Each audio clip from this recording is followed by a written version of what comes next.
কেউ না, কেউ আমাকে মুক্ত করতে আসে না, কেউ সাহায্য করতে আসে না আমাকে। হঠাৎ কেউ আসলে ভয় পেয়ে পালিয়ে যেতে চায়, তখন রাগ করে আমিও তাদের ঘাড় মটকে দেই। সে ভয়ে যেন আরো কেউ আসে না, কিন্তু আমাকে মুক্তি না দিয়ে এই পথ কেউ পাড়ি দিতে পারবে না। আমার চোখ তুলে নেওয়ার প্রতিশোধ আমি নিয়েই ছাড়বো। অনেক বছর আগে মুরলী গ্রামে বাস করত খুবই সাহসী এক ব্যক্তি রবি। গ্রামের সবাই রবিকে খুব ভালোবাসতো আর ভরসা করত।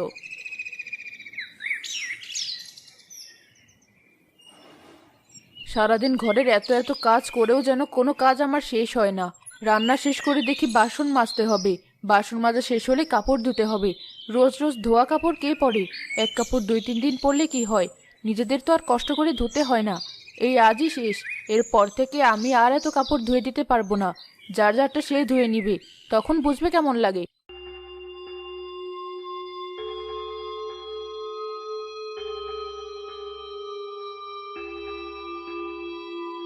ওরে বাবা রে, এটা কি? দেখে মনে হচ্ছে কোনো শাকচুন্নির মাথার চুল ভাসছে। পানিতে নামার সাথে সাথে আমাকে টেনে নিয়ে যাবে। ছোটবেলা থেকে শুনেছি, পানিতে থাকা শাকচুন্নিরা মানুষকে পানির নিচে টেনে নিয়ে তাদের রক্ত চুষে খেয়ে নেয়। পালাই আমি।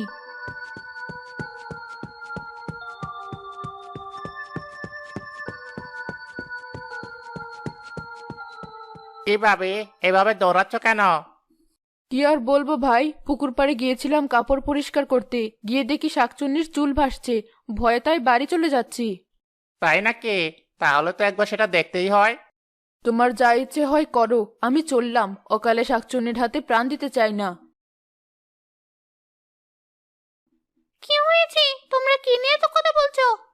ভাবি নাকি পুকুরে শাকচুন্নির চুল ভাসতে দেখেছে। বলেন কি?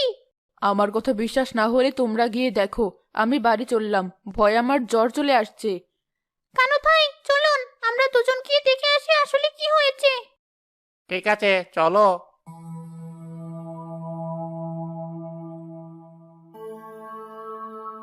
আরে সত্যি তো, কত বড় বড় চুল! মানুষের চুল তো আর এত বড় হয় না। তার মানে ভাবি মিথ্যে বলেনি। সবাইকে বিষয়টা এখনই জানাতে হবে। তা না হলে কেউ যদি ভুল করে এই পুকুরে নামে, তাহলে তো এই শাকচুন্নি তাকে সাথে সাথে পানির নিচে টেনে নিয়ে যাবে। হ্যাঁ, ঠিক বলেছেন। এখনই গিয়ে গ্রামের সবাইকে খবর দিন। অল্প সময়ের মধ্যে পুকুর পাড়ে পুরো গ্রামের সবাই এসে ভিড় জমায়, আর তাদের মধ্যে অজানা এক আতঙ্ক তৈরি হয়। এই সরো সরো, মোড়ল বসে এসেছেন, ওনাকে দেখতে দাও। মডেল মশাই, আপনি এসেছেন? গ্রামে এত বড় একটা ঘটনা ঘটেছে, আর আমি না এসে পারি? কই দেখি কি হয়েছে। তোমরা কেন এত ভয় পাচ্ছ?